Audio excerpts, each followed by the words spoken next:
अस्सलाम वालेकुम दोस्तों की हाल चाल। तुम लतीफ काओ एनिमल टीवी तो मैं थोड़ा वीर मोहम्मद लतीफ जट दोस्तों वास्ते 22 बराबर वीडियो है जी 5 तो 6 दिन पहले वीडियो लगाई सी। पैसे आ गए सी, लोडिंग की थोड़ी जी लेट हो गई है क्योंकि गड्डी नाल मिलती पई सी। स्पैशल भेजते 30,000 रुपये किराया लगता सी।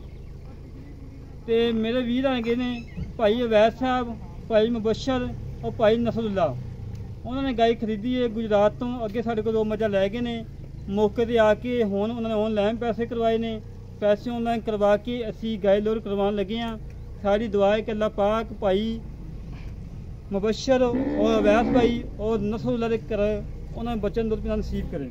बाकी गाय देख लैन, साफ सुथरी गाय है, किसी किस्म का कोई नुक्स नहीं, कोई ऐप नहीं। थोड़ी जी मेरे वक्त कमज़ोर हैगी है, बाकी माशाल्लाह चंगी है। बच्चा चुंगी जाता है, वच्छी है मगर माशाल्लाह लाजवाब गाय है और फुल क्रास है। घर दे मेरे वो कोई गरीब घर दुध वास्ते लई है कि दुध पीन और दुआ देन माशाल्लाह। बच्ची फड़ो यार। मेरे वीरा ने चेक कर लेना है। असी ये नहीं कि लोगों को नखरे करिए, असी गां नहीं फड़नी, तुम लोड कराओ ये बिल्कुल सादा जो बनने जट दी दा माल खुद लोड कराईदा है। अब फड़ी अंदर कर। तस्वीर भी एंड ते लै 10 बंदे ਉਹ ਤਾਂ ਗੱਲ ਨਹੀਂ ਉਹ ਵਿੱਚ ਵੜ ਜਾ ਆਪਦੇ ਹੱਥਾਂ ਨਾਲ ਗੋਇਆ ਉਹਦੇ ਥਣ ਲਵਾ ਲਈਦਾ ਹੈ, ਜਾਨਵਰ ਲੋਡ ਕਰਵਾ ਲਈਦੇ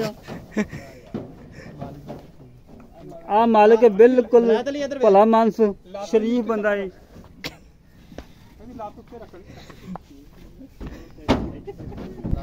दो बजान लोडिंग हो गई है माशाल्लाह, लोड हो गई है गाय मगर अच्छी है।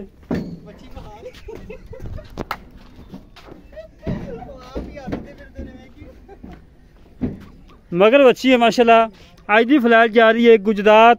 भाई मुबशर, भाई अवैस, भाई नसरुल्ला उन्होंने घर जा रही है। जेड़े वीर नूं साड़ा काम पसंद आवे साढ़े नाल करे राबता 0308 65 30 668 कॉल नंबर है, व्हाट्सएप नंबर, ईमेल नंबर है। इस तरीके नाल अपने वीर को इजाजत मिलेंगे। एक अच्छी नवी वीडियो। पाकिस्तान अल्लाह निगहबान, पाक आर्मी जिंदाबाद।